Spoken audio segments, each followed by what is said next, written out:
भगवान कृष्ण ने ध्रुव के गाल में जब वेद में शंख का स्पर्श कर दिया, उनकी सोई हुई वाणी जागृत हो गई और उन्होंने बड़ी ही सुंदर भगवान की प्रार्थना की, जो इस प्रकार: योऽन्तः प्रविश्य मम वाचमिमां प्रसुप्तां सञ्जीवयत्यखिल शक्तिधरः स्वधाम्नो अन्यांश्च हस्तचरणश्रवणत्वगादीन् प्राणान् नमो भगवते पुरुषाय तुभ्यम्।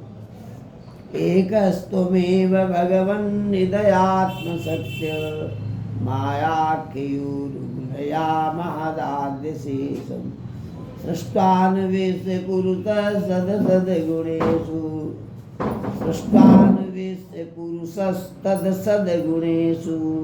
नानेव दारुषु विभावसु विभासि त्वद्दत्तया वैनयेदमचष्ट विश्वं सुप्त प्रबुद्धैव नाथ भवत्प्रपन् तस्यापवर्ग शरणं तव पादमूलं विस्मर्यते कृतविदा कथमार्तबन्धु।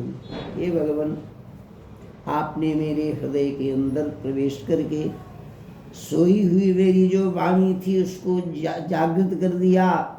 और कहते हैं हस्त चरण श्रवण त्वगादीन, हाथ हैं, चरण हैं, श्रवण है, त्वचा है, हे अंग प्रत्यंगों में प्राणों का संचार कर दिया। आप ही जो है विभाव सुगध विभासी, जैसे दारुषु, जैसे लकड़ी के अंदर अग्नि निवास करती है, उसी प्रकार आप घट घट के अंदर वास करने वाले। सुप्त प्रबुद्ध नाथ भवत प्रपन्ना, जैसे सोते हुए प्राणी को कोई जगा दे, उसी प्रकार आपने कहते हैं हमारी वाणी को जागृत कर दिया।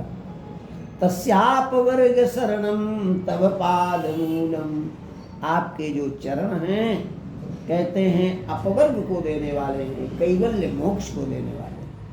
तो विस्मर्यते कृतविदा कथमार्तबन्धु, आर्ता नाम पीड़िता नाम बंधु आर्त बंधु, जो पीड़ित हैं ऐसे प्राणियों के आप बंधु हैं, दीनानाथ हैं।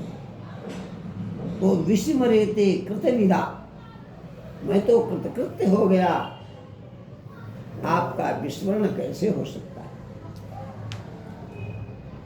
नूनम विमुष्टमतयस्तव माययाति त्वां भवात्पे विमोक्षण मन्य हेतु अर्चन्ति कल्पकतरुं कुणकोपभोग्य मिच्छन्ति यत् ईश्वरसजं निरयेपिनीनाम्।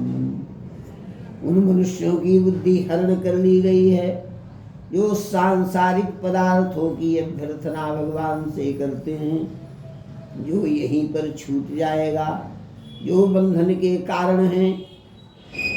ऐसी वस्तुओं की कहते हैं भगवान से इच्छा करते हैं।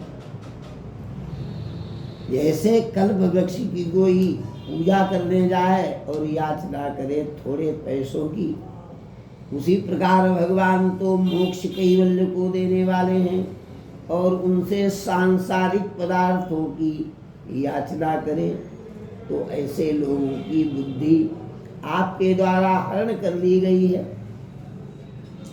या निर्वृति तनुभृतां तव पाद पद्म ध्यानाद् भवज्जन कथा श्रवणेन या वाचा सा ब्रह्मणिष्वमहिमान्यपि नाथ माभूत् किन्तुन्तकासि लुलितात् पततां विमाना।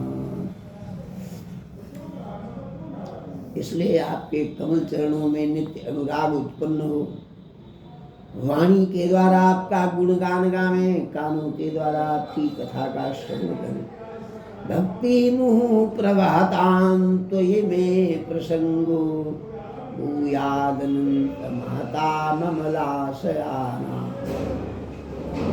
कहते हैं भक्तों के द्वारा भगवान की कथा जो गाई जाए उसका मैं श्रवण करता रहूं, भगवान में निरंतर प्रेम अनुराग बढ़ता रहे। एनांजसूर्वशनम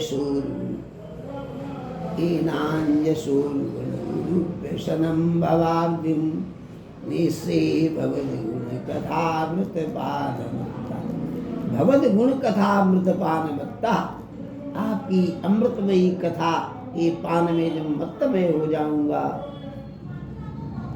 तो संसार रूपी सागर हमारे लिए पार करना सरल हो जाएगा।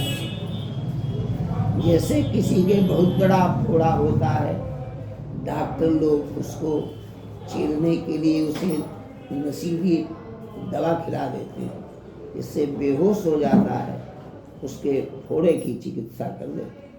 उसी प्रकार भगवान आपकी कथा में मैं मस्त हो जाऊं तो कहते हैं संसार सागर हमारे लिए सरल हो जाएगा, किसी प्रकार का कष्ट नहीं होगा पार करने।